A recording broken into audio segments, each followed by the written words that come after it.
प्यारे बच्चों, आज मैं आप लोगों को भारत की खोज क्लास 8 का सिंधु घाटी के तहत 8 पार्ट है भौतिकवाद, इसका मैं फुल एक्सप्लेनेशन करने जा रही हूँ। और इससे पहले बच्चों मैं क्लास 8 वसंत और क्लास 8 भारत की खोज का सारा वीडियो बना चुकी हूँ। बहुत ही अच्छे से मैं समझा कर पढ़ाई हूँ। तो उन सबको देखने के लिए आप ऊपर दिए गए आई बटन पर क्लिक करके देख सकते हैं, या नीचे दिए गए डिस्क्रिप्शन बॉक्स में देख सकते हैं, या प्लेलिस्ट में जाकर देख सकते हैं। और बच्चों, आप मुझे इंस्टाग्राम, फेसबुक और ट्विटर पर भी फॉलो कर सकते हैं। तो पाठ शुरू करते हैं। भौतिकवाद। हमारा बहुत बड़ा दुर्भाग्य है कि हमने यूनान में, भारत में और दूसरे भागों में भी विश्व के प्राचीन साहित्य के एक बहुत बड़े हिस्से को खो दिया है। यह शायद इसलिए हुआ कि इन ग्रंथों को आरंभ में तारपत्रों पर या भोजपत्रों पर लिखा गया था। कागज पर लिखने का चलन बाद में हुआ। तो इसमें बताया जा रहा है कि हमारा मतलब हम लोगों का बहुत बड़ा दुर्भाग्य है।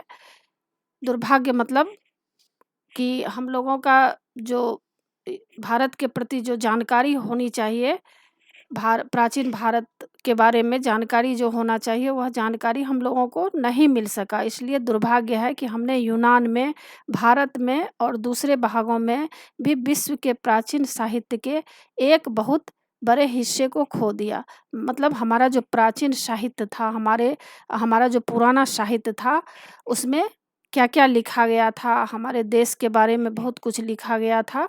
तो वह क्या हुआ, खो गया। क्यों खो गया? क्योंकि वह जो है उस समय क्या था, कागज़ नहीं था, पेन नहीं हुआ करता था। तो लोग क्या करते थे, तार के पत्रों, तार का जो वृक्ष होता है उसके पत्तों पर, या भोजपत्र होते हैं, भोजपत्र होते हैं, मतलब भोज का एक पत्ता होता है, उस पर लोग पहले लिखा करते थे क्योंकि कागज़ नहीं हुआ करता था। तो उस पर क्या हुआ, जैसे कि पानी आया या कभी कुछ हुआ तो वह जो है लिखा हुआ सब मिट गया।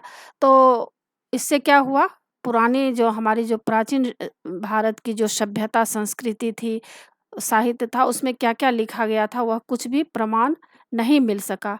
कागज़ पर लिखने का चलन बाद में हुआ।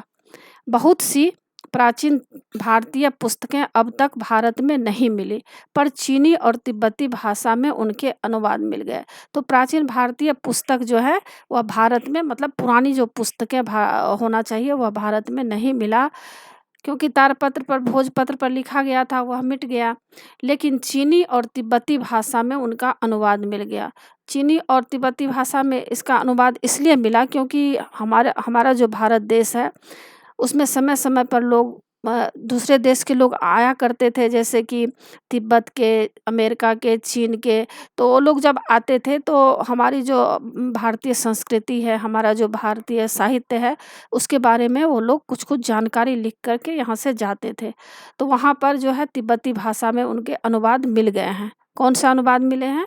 प्राचीन मतलब पुराना जो हमारा साहित्य है, हमारे जो संस्कृति, सभ्यता के तहत क्या-क्या बातें लोग सोचा करते थे, क्या हमारा देश में उस समय चल रहा था, वह सब जानकारी कुछ प्राप्त हुआ।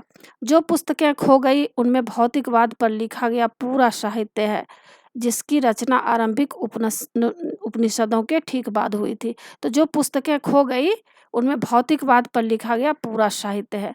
मतलब उस समय क्या था, भौतिकवाद का बहुत बोलबाला हो गया था। भौतिकवाद बच्चों किसको कहते हैं? एक होता है अध्यात्मवाद और एक होता है भौतिकवाद। तो अध्यात्म के पथ पर जो चलते हैं वो क्या करते हैं, पूजा पाठ पर ध्यान देते हैं, ध्यान, साधना, सुमिरन क्या होना चाहिए उस पर ध्यान देते हैं। लेकिन जो भौतिकवाद लोग होते हैं वे केवल शारीरिक सुख पर ध्यान देते हैं। उन्हें ईश्वर से कोई मतलब नहीं होता है, वे नास्तिक विचार के होते हैं। उनका ये कहना होता है कि खाओ पियो ऐश मौज करो, और ईश्वर होता है या नहीं होता है, उनका मानना था कि ईश्वर होता ही नहीं है। तो भौतिकवाद उस समय बहुत बढ़ गया था, लोग भौतिकवादी विचारधारा के हो गए थे।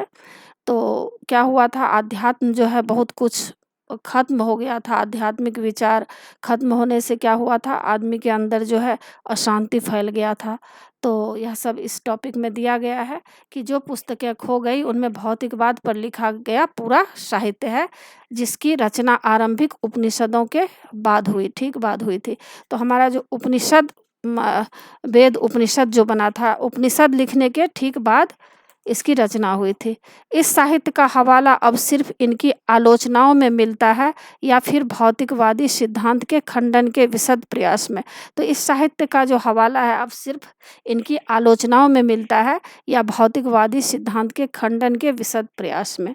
फिर भी इस बात में कोई संदेह नहीं है कि भारत में सदियों तक भौतिकवादी दर्शन का प्रचलन रहा।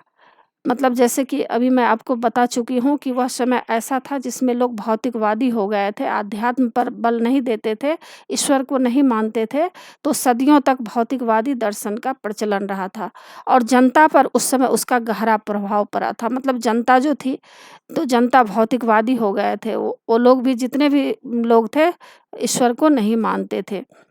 उन लोगों का कहना था कि ईश्वर को हम लोग अगर सामने नहीं है तो नहीं है। लेकिन जो गूढ़ रहस्य वाली बात होती है, जैसे कि लोग साधना से, ध्यान से, मेडिटेशन से ईश्वर को प्राप्त करते हैं, तो इस पर वो लोग बल नहीं दे रहे थे। राजनीतिक और आर्थिक संगठन पर इस ईसा पूर्व 4वीं शताब्दी में रचित कौटिल्य की प्रसिद्ध रचना, कौटिल्य जो है अर्थशास्त्र की रचना किए थे, ये आप लोग जानते होंगे। कौटिल्य जो है अर्थशास्त्र की रचना किए थे, अर्थशास्त्री उन्हें माना जाता है।